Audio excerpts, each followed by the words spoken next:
Good morning to all of you. Today we start our new topic in the big data is the use of analytics. Last classes में हम लोग analytics के बारे में काफ़ी कुछ पढ़ चुके हैं.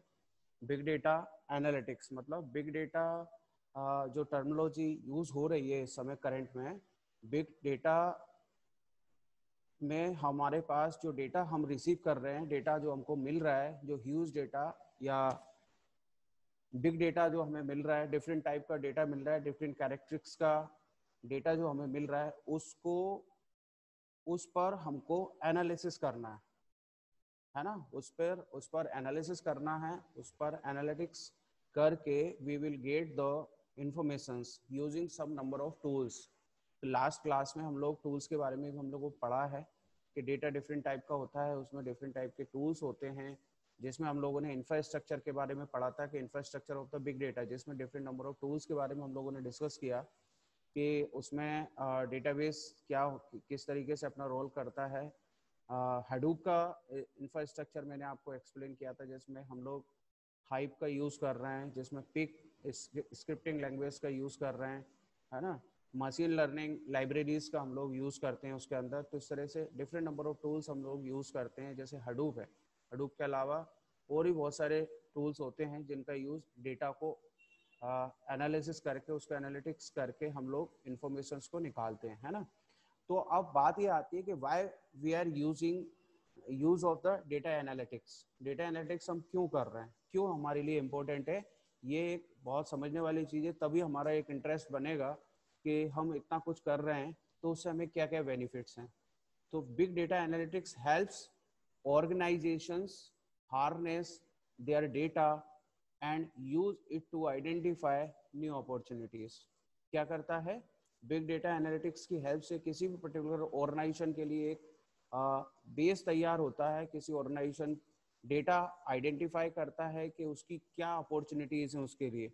कोई ऑर्गेनाइजेशन आपने ओपन करके रखी हुई है, कोई बिजनेस आप ओपन करना चाह रहे हैं, तो उसके लिए क्या अपॉर्चुनिटी है. अगर उसके आपके पास डेटा है, डेटा पर आपने एनालिटिक्स किया हुआ है, उस पर उसके थ्रू आपने इंफॉर्मेशंस निकाली हैं, और उस एरिया में जहाँ पर भी आप अपना न्यू ऑर्गेनाइजेशन ओपन करना चाह रहे हैं या उस ऑर्गेनाइजेशन को प्रॉपर वे में रन करना चाह रहे हैं, तो that time data analytics is very important to us. Okay, that in turns leads to smarter business moves, है ना, वही मैंने अभी आपको बताया.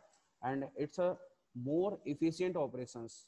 जो भी ऑपरेशन परफॉर्म करना है आपको अपने बिजनेस के लिए, जो भी एक्शंस लेना चाह रहे हैं, है ना, या फिर हायर प्रॉफिट्स आप गेट करना चाह रहे हैं, या अपने कस्टमर्स को फुली सेटिस्फाई करना चाह रहे हैं, तो that time big data analytics is very useful to you for get the for take the new decisions for planning, for future planning. Okay, now data analytics is useful due to the following way.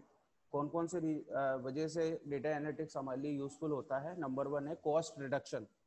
Cost reduction means क्या है, cost reduction किस तरीके से हो रहा है. Big data technology such as Hadoop and cloud-based analytics bring significant cost advantages when it comes to storing large amounts of data. Plus, they can identify more efficient way of doing business. Cost reduction में हमें support दे रहा है. कौन दे रहा है, जैसे अपन ने Hadoop के बारे में पढ़ा था कल. क्लाउड बेस्ड एनालिटिक्स अगर हम लोग यूज करते हैं तो हमारे मतलब हमारे पास जो भी डेटा हमारे पास आया है, उस डेटा का फुली यूटिलाइजेशन करना है ना. उस पर एनालिसिस करके हम लोग कम से कम कॉस्ट में बहुत फास्ट वे डिफरेंट लोकेशन पर जो डेटा हमारा स्टोर है उस डेटा पर प्रोसेस करा के डिस्ट्रीब्यूटेड डेटा सिस्टम का जैसे अपन लोग यूज करते हैं, उसके through different number of location पर डेटा पर एनालिसिस करके हम न्यू इन्फॉर्मेशन जनरेट करते हैं. तो इसमें हमारा कॉस्ट रिडक्शन हो रहा है. ठीक है, फिर इसके बाद नेक्स्ट पॉइंट है faster better decision making. Data analytics हमें faster and better decision making में सपोर्ट करता है. किस तरीके से करता है कि with the speed of Hadoop and in memory analytics combined with the ability to analyze new source of data, है ना. न्यू सोर्स ऑफ डेटा जो भी होता है उस पर कंबाइंडली उस पर एनालाइज किया जाता है, एनालिसिस करते हैं। Business are able to analyse information immediately, quickly, fastly, हमें उसी समय इंफॉर्मेशन जनरेट कर सकते हैं डेटा पर एनालाइज करके, and make decision based on what they have learn. ठीक है ना। तो इस तरह से डेटा एनालिटिक्स हमारे लिए faster and better decision making में सपोर्ट करता है। फिर इसके बाद नेक्स्ट पॉइंट आता है आपका न्यू प्रोडक्ट्स एंड सर्विसेज। मतलब अगर आप डेटा एनालिटिक्स यूज करते हैं तो न्यू प्रोडक्ट्स को लॉन्च कर सकते हैं, न्यू सर्विसेज को लॉन्च कर सकते हैं, या जो भी प्रोडक्ट आपके चल रहे हैं उनमें किस तरह से मॉडिफिकेशन, या सर्विसेज में कहाँ आप मॉडिफाई कर सकते हैं। जो भी सर्विस आप मार्केट में कस्टमर्स को प्रोवाइड कर रहे हैं, कस्टमर की ज़रूरत के हिसाब से, कस्टमर क्या चाहता है, कस्टमर की रिक्वायरमेंट क्या है, उसके हिसाब से आप उसे फुली सेटिस्फाई करने के लिए न्यू प्रोडक्ट लॉन्च करते हैं या सर्विसेज, न्यू सर्विसेज प्रोवाइड करते हैं टू द कस्टमर्स। सो ये डेटा एनालिटिक्स के कुछ यूजेस मैंने आपको बताए। Now we discuss here we are discussing here the some sectors using big data analytics। कुछ बहुत ही important sectors जिसके बेस पर हमारी पूरी फाइनेंशियल बेस जो होता है कंट्री का या वर्ल्ड का या हमारा पर्सनल, वो पूरा का पूरा उस पर बेस्ड होता है। वो सेक्टर्स कौन से होते हैं? सबसे पहला होता है बैंकिंग एंड सिक्योरिटीज। मतलब बैंकिंग एंड सिक्योरिटीज में डेटा एनालिटिक्स का बहुत यूज है। It is helps in reducing fraudulent transactions. जो भी फ्रॉड ट्रांजेक्शंस हो रहे हैं उसको रिड्यूस करने में ये डेटा एनालिटिक्स हमें काफ़ी सपोर्ट करता है। अभी अपन डिटेल में पढ़ने वाले हैं नेक्स्ट स्लाइड में। उसके बाद नेक्स्ट है health care. Health care to collect public health report and identify global spread of various viruses. मतलब जो भी डिजीज वगैरह इस समय फैली हुई हैं या जो भी है उस पर हम एनालिसिस करके उसको कैसे हमको हैंडल करना है, कैसे हमको मैनेज करना है, वो हम कर सकते हैं अगर आप जो भी आपके पास डेटा रिसीव हुआ है ना, उस डेटा पर एनालिसिस करके। Manufacturing to enhance supply chain management. Manufacturing में बहुत ज़्यादा यूज़ होता है डेटा एनालिटिक्स का। क्यों होता है यूज़? क्योंकि हमें मालूम है कि डिमांड क्या है, demand and supply. Demand and supply को मैनेज करना बहुत ज़रूरी होता है मार्केट में, कि किस प्रोडक्ट की कितनी डिमांड है, उसके अकॉर्डिंग आपको प्रोडक्शन करना है, उसके अकॉर्डिंग आपको मैन्युफैक्चरिंग करना है, और मैन्युफैक्चरिंग के बाद उसको सप्लाई करना, कस्टमर तक उसको पहुंचाना। तो इस तरह से इसे अपन बोलते हैं सप्लाई चेन मैनेजमेंट। तो ये आपका कहाँ पे आपको मतलब जो भी आपके पास डेटा आपने रिसीव किया है उस पर एनालिसिस करके आप डिसीजंस ले सकते हैं। नेक्स्ट है consumer trade to enhance supply, sorry ये तो हो गया। फिर इसके बाद नेक्स्ट है एनर्जी। एनर्जी का मतलब helps in measuring electricity usage with smart meters. मतलब एनर्जी का मतलब सिर्फ इलेक्ट्रिसिटी से ही मतलब नहीं है, यहाँ पर किसी भी कोई भी एनर्जी जो कि हम यूज कर रहे हैं, है ना। एनर्जी, हमारे एनर्जी को हम प्रॉपर वे में यूज कर पा रहे हैं, कहाँ किस लोकेशन पे कितनी रिक्वायरमेंट है उसकी, है ना, कैसे उसको कहाँ पर कितनी ज़रूरत है कितनी नहीं है ज़रूरत, वो पूरा का पूरा हमारा डेटा एनालिटिक्स से हम डिसीजंस लेने में कैपेबल होंगे। फिर इसके बाद communication and media. Communication and media क्या है?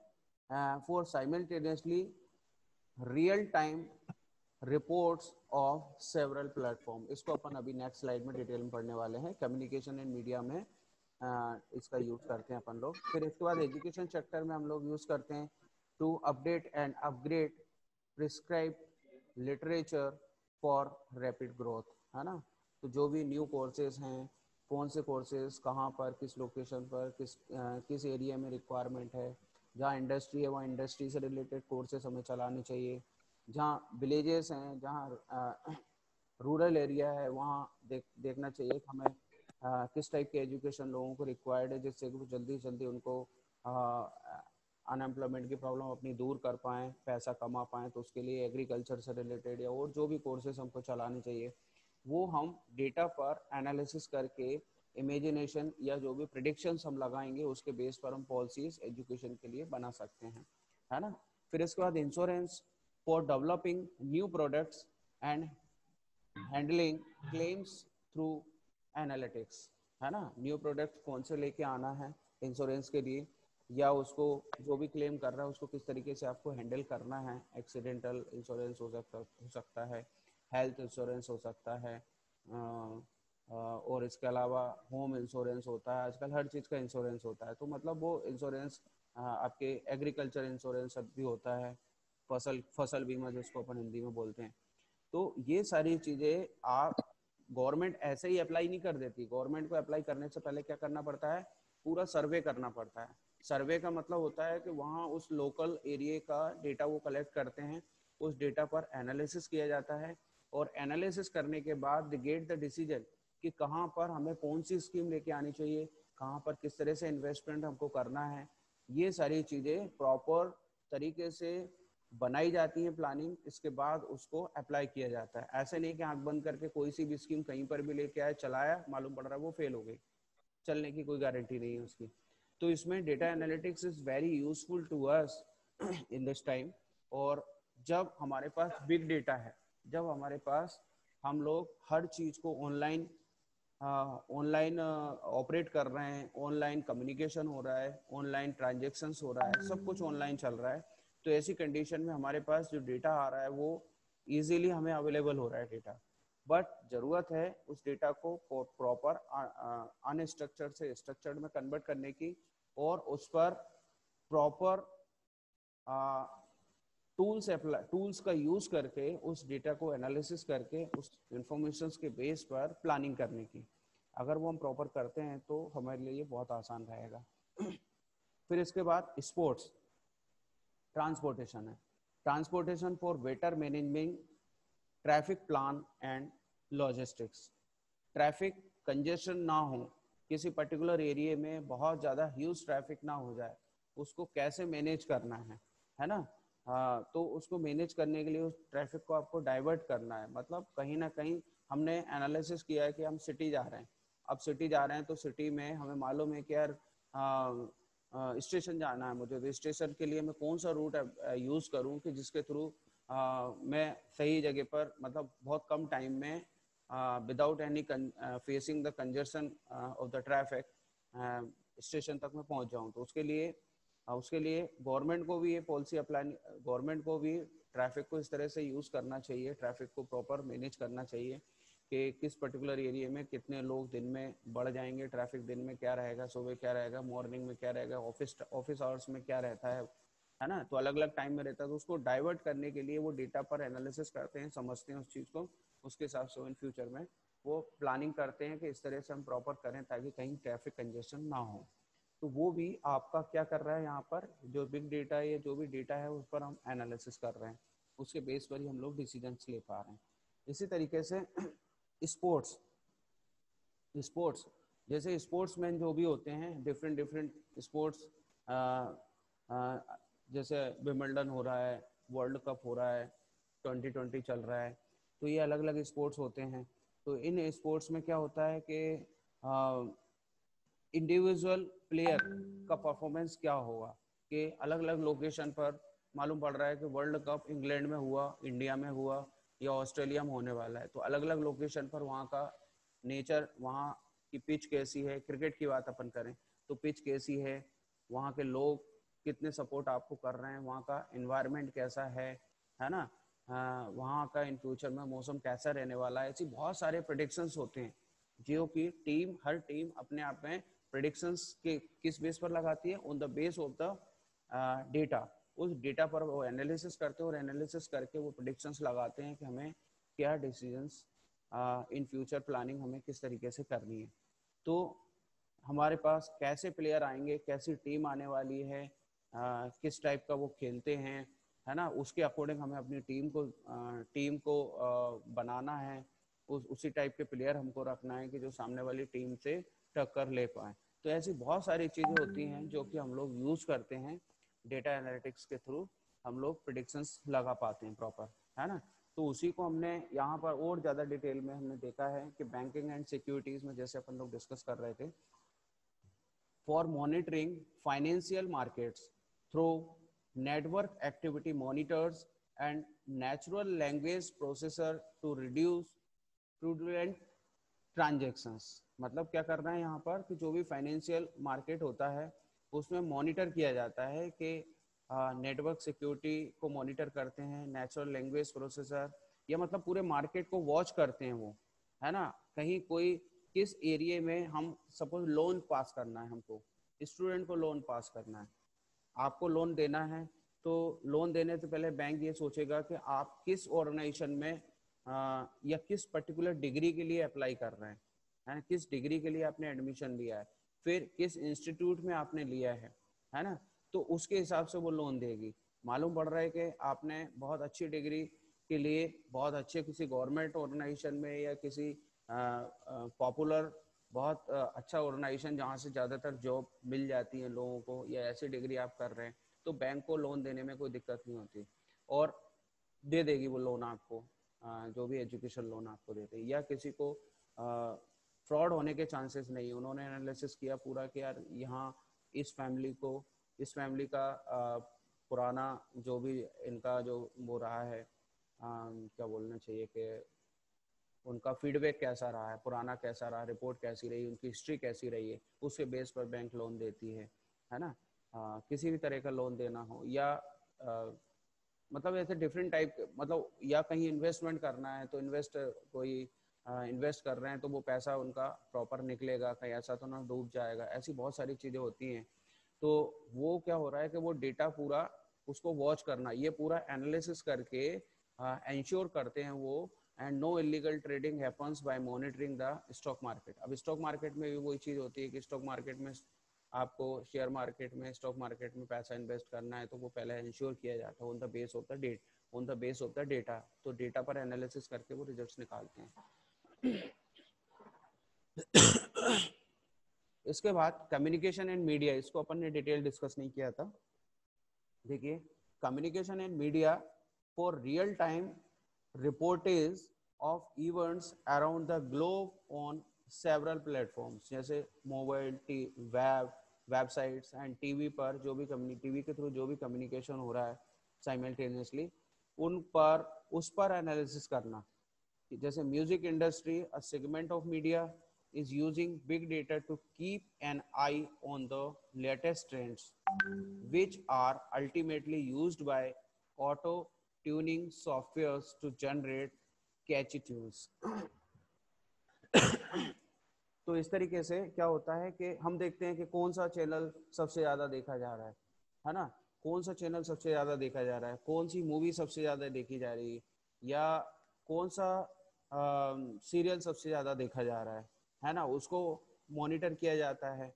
मालूम पड़ रहा है उसी के लिए ऐड सबसे ज़्यादा आएंगे। अभी वर्ल्ड कप चल रहा है तो वर्ल्ड कप चलेगा, तो वर्ल्ड कप में क्या होता है कि मालूम है कि बहुत कितने लोग कनेक्टेड हैं वर्ल्ड कप से, कितने लोग देख रहे हैं, उस हिसाब से टाइम स्लॉट सेल किया जाता है फॉर द क्या बोलते हैं एडवर्टीजमेंट के लिए, है ना। जो भी एडवर्टीजमेंट आते हैं उस पर, तो उसके हिसाब से उसकी कॉस्ट बढ़ जाती है। जिस प्रोडक्ट को ज़्यादा लोग या जिस चैनल को या जिस चीज़ को, मतलब जिस सीरियल को वो ज़्यादा नहीं देख रहे हैं, उसकी कॉस्ट अपने आप ही कम हो जाएगी। तो इस तरह से क्या होता है कि ये पूरी एनालिसिस रहती है, पूरा एनालिसिस करके टूल्स का यूज़ करके हम लोग रिजल्ट्स या इंफॉर्मेशन जनरेट करते हैं और उसके हिसाब से प्लानिंग की जाती है ना। फिर इसके बाद स्पोर्ट्स, ये अपन ने अभी देखा था, to understand the patterns of viewership of different events in specific regions, है ना, and also monitor the performance of individual players and teams by analysis, है ना।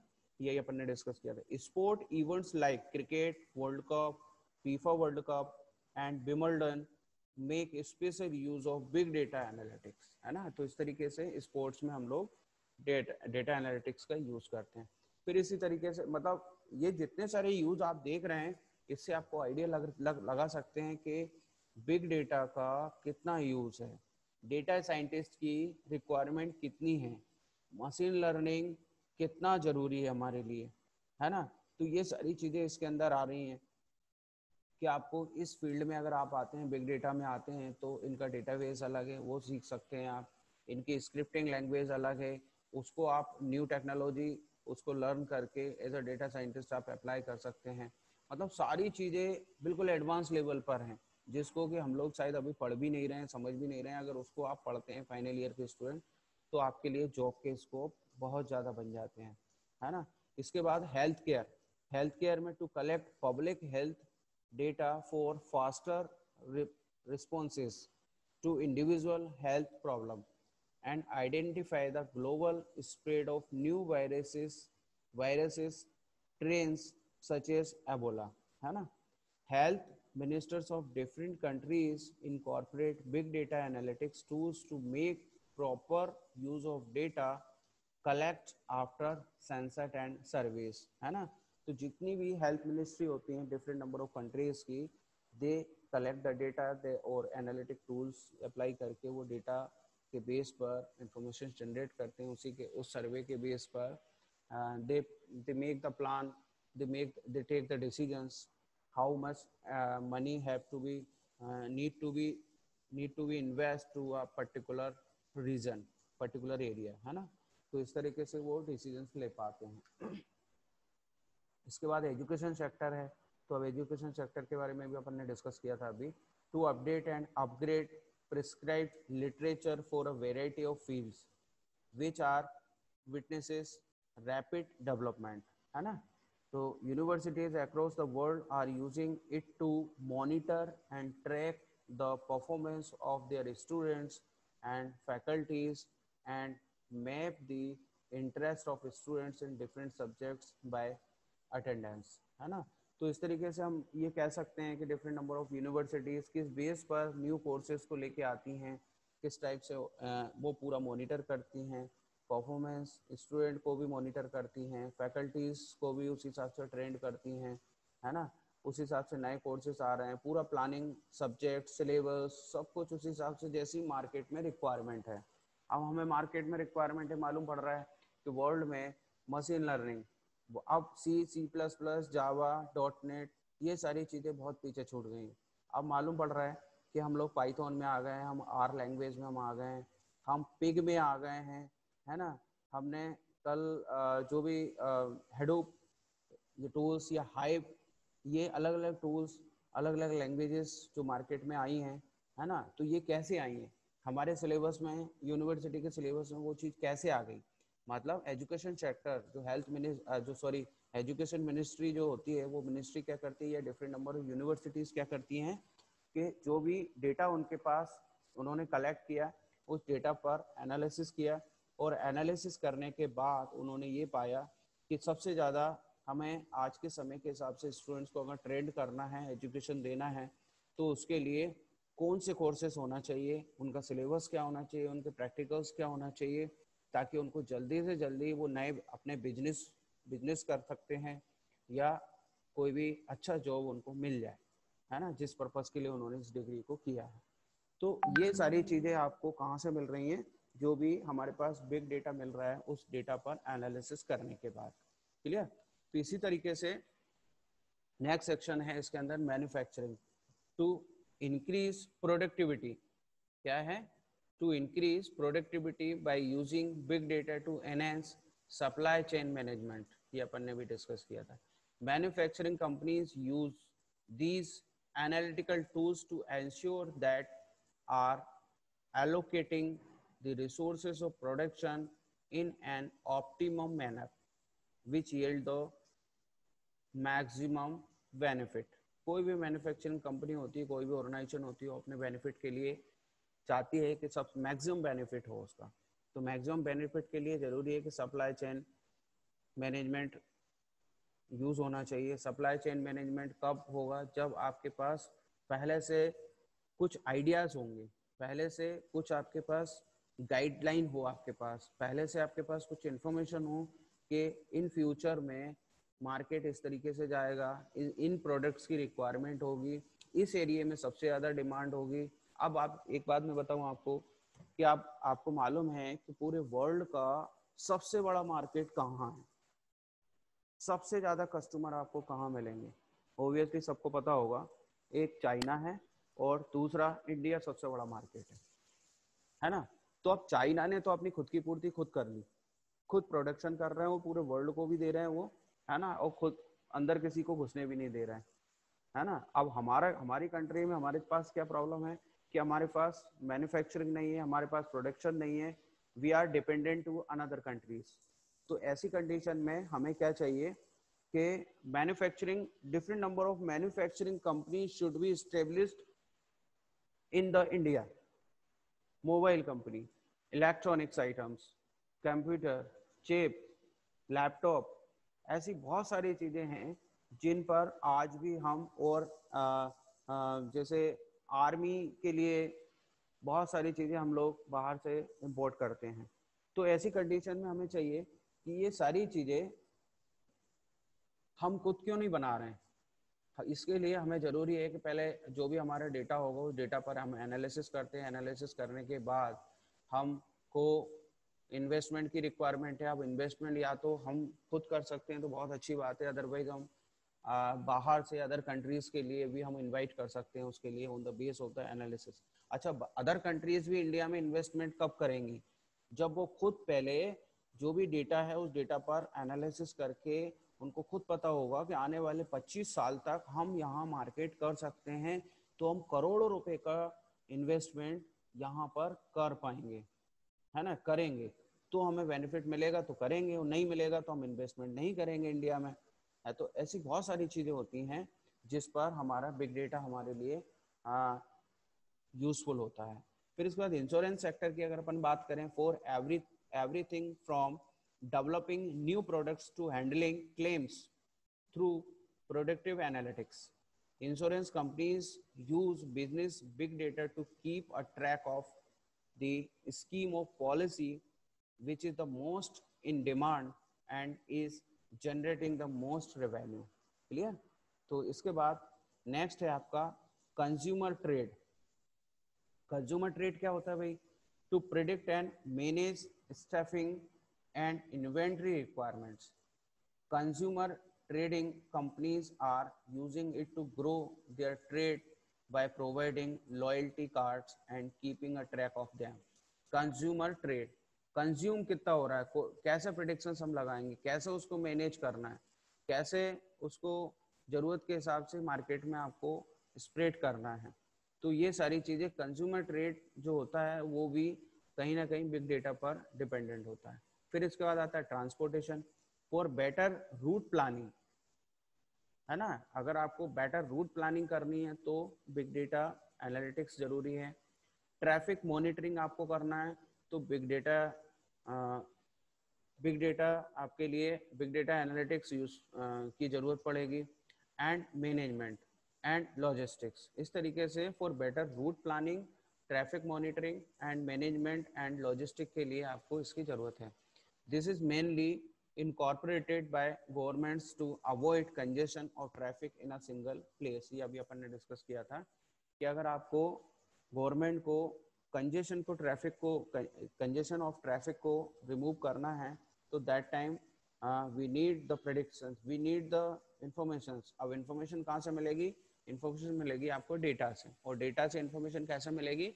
On the base of using some tools applying on the applying for data analytics, है ना। तो इसके बाद next last है आपका energy, for introducing smart meter to reduce electrical leakage. आजकल हम लोग क्या यूज करते हैं? Smart meter. आजकल मतलब काफी टाइम से स्मार्ट मीटर यूज कर रहे हैं। To reduce electrical leakage and help user to manage their energy usage, है ना। मैं एनर्जी को कैसे यूज करना वो भी वो हमें बताता है। Load dispatch centres are using big data analytics to monitor the load patterns and discern the differences between the trends of energy consumptions based on different parameters and as a way to incorporate daylight saving। किस तरीके से उस energy का manage करना है, उसका loss ना हो, लीकेज ना हो, उस लोड को प्रॉपर मैनेज करना है ना, मॉनिटर करना है कितना कंजम्पशन हो रहा है। ऐसे बहुत सारे चीज़ों पर अपन लोग मतलब एक तरीके से कंट्रोलिंग कर सकते हैं, मैनेज कर सकते हैं। ऐसे हम लोगों ने बहुत सारे सेक्टर्स के बारे में आज डिस्कस किया, जिसमें डेटा एनालिटिक्स को किस तरीके से यूज़ किया जाता है। तो आज की क्लास में हम लोगों ने देखा है use of data analytics. Use of data analytics के बारे में अपन लोगों ने डिफरेंट नंबर ऑफ सेक्टर्स के लिए cost reduction, faster better decision making में सपोर्ट करता है, and new products and services को लॉन्च करने में, उन्हें मैनेज करने में डेटा एनालिटिक्स यूजफुल होता है।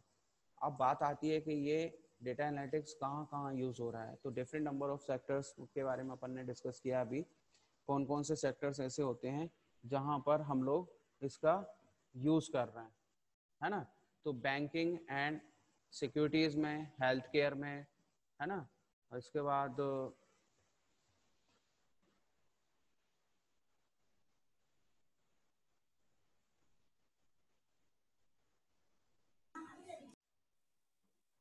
सर एसएस ले लीजिए, मेरी मीटिंग बंद कर दीजिए। हेलो, बैंकिंग एंड, हेलो हाँ, बैंकिंग एंड सिक्योरिटीज में हम लोग health care, manufacturing, consumer trade, energy, communication and media, education, insurance, transportation और स्पोर्ट्स में हम लोगों ने डिस्कस किया बहुत सारी चीज़ें, है ना। तो इस तरीके से ये अपनी क्लास ओवर होती है, जिसमें अपन ने आज डेटा एनालिटिक्स का यूज़, डेटा एनालिटिक्स क्या होता है उसके बारे में अपन ने डिस्कस किया, और आप लोगों को ये भी समझ में आया होगा कि ये कितना यूज़फुल है ना। इसका आपके रिसेंटली बहुत जल्दी ही आपको इसके बेनिफिट्स आपको मिलेंगे इस सब्जेक्ट के, ठीक है।